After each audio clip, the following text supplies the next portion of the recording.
Alô galera, Vasco e Análise aqui, Marcelo falando. Vamos trocar mais assunto aí, de Vasco, claro.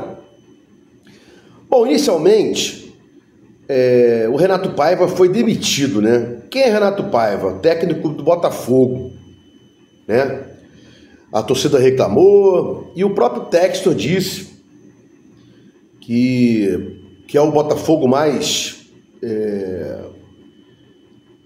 ousado, propondo mais o jogo e tal, Botafogo away, né? Uma história dessa. Mas com relação ao Vasco, que meu canal é do Vasco, qual o seu comentário? É melhor o Vasco pegar um Botafogo sem técnico? Seria mais difícil pegar com Paiva? Então, repito, é melhor pegar sem técnico ou um técnico recém-contratado? Porque hoje é dia 30 e o jogo é dia 12 de julho, né? Daqui para lá, exatamente 12 dias, né? Então, opina aí, o que você acha? Opina também com relação ao seguinte, sobre a seguinte situação. A distância hoje do Botafogo é grande com relação ao Vasco. O Vasco está muito mais atrás do que o Botafogo, né? Diniz pode trabalhar com isso aí, pode mudar isso, né? E antes de falar sobre o que eu quero falar mais para trás, né, mais para frente, melhor dizendo, um novo tópico, né? Quem viu o jogo aí, Flamengo e Bayern de Munique, verificou, né, que o segundo gol falha na saída de bola, terceiro e quarto gols, idem, falhas em saída de bola, e os dois gols, né, esses últimos, terceiro e quarto gols, erros do Luiz Araújo, né? Então não é só o Vasco que vai errar nessa saída de bola, né? E esse é o ponto fundamental. Flamengo aí com jogadores caros, né? Com elenco decantado, com um técnico aí que, segundo a mídia, é o novo, uma nova promessa, né? Do futebol aí como técnico e tal. Mas o Flamengo aí, né? Segundo gol, friso aqui, falha, e o terceiro e quarto gols também falhas, só que diretamente aí do Luiz Araújo, né? E aí vem a pergunta, né? Com relação a esse jogo do Flamengo, antes que eu comece aqui adentrando no Vasco, Flamengo errou ou o Bayern levou o Flamengo a errar, né? Tava vendo o Vampeta aí, num pedacinho lá do canal, programa lá deles, né? Pilhado e tal, Vampeta. Não, o Flamengo errou, mas porque levaram ele a errar. Bayern ocasionou o Flamengo a errar. Tudo bem, o Bayern fez o Flamengo errar, mas o Flamengo errou, né? Não importa, erro é erro, ocasionado ou não, né? Então, transpondo para cá para o Vasco, é bom que a gente verifique que até o Flamengo, que em tese está mais avançado que o Vasco, anos-luz, como diz a mídia, né? O próprio Benja aí falando em Flaprés e tal, eu não tenho essa palhaçada, não tenho problema com nada, né? Acho que os rivais são iguais, Flamengo, Fluminense, Botafogo, não tem esse negócio de maior rival, essa babaquice, né? Mas se o Flamengo, que todo mundo diz que é um excelente time, erra, então o Diniz tem que tomar cuidado para não errar, porque nossos jogadores são piores do que os do Flamengo, pela nossa zaga, nossa volância. Então, mais uma observação aí, né? O Diniz tem que ficar de olho vivo, porque Vasco vai jogar com times A, B, C, uns vão forçar o erro do Vasco, outros não vão, o Vasco pode errar. Então, se o Vasco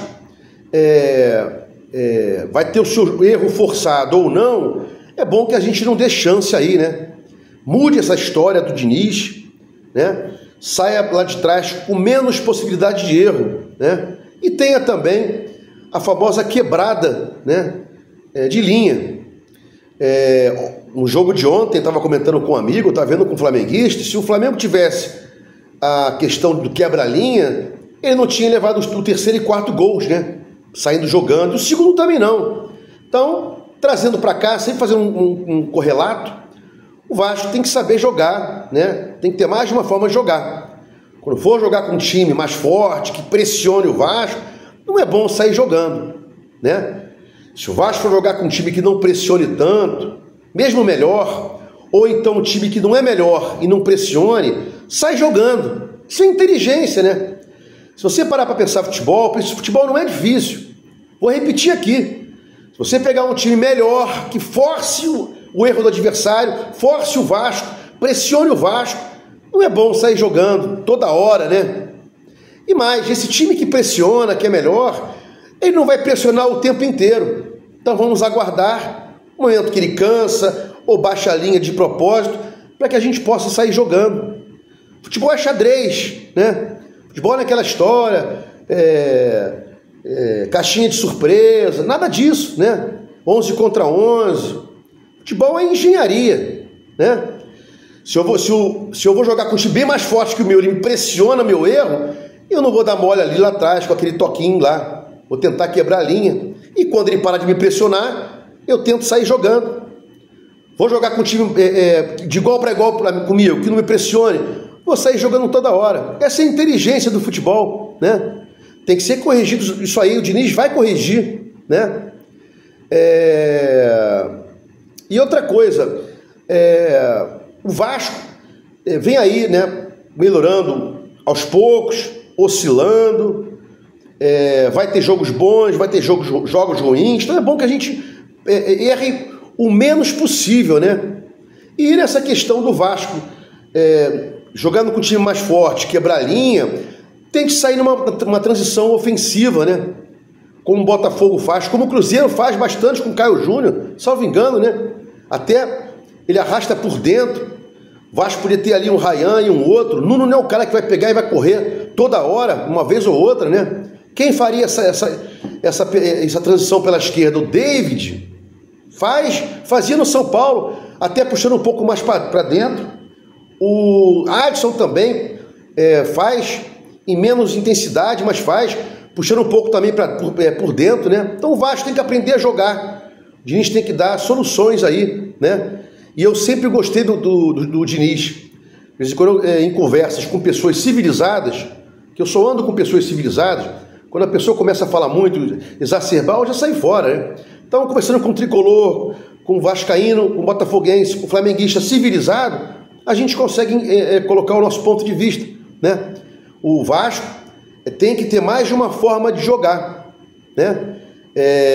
Tem que tentar errar menos. E essa questão aí dos erros minimizados tem que acontecer, né? Por exemplo, pela ponta esquerda, Leandrinho é um garoto, bota para jogar de quando em vez, bota no finalzinho, tá voltando aí, né? Lloyd, acho que o Lloyd não vai vingar, né? Deveriam negociá-lo agora nessa janela, para quem quiser, né? Na direita eu falei aqui o Adson, o Garré também não sei se vai funcionar essa posição, querem colocá-lo de ponta direita, ele não é, né? Então o Vasco tem que ter aí cuidado, tem que ir evoluindo aos poucos, né?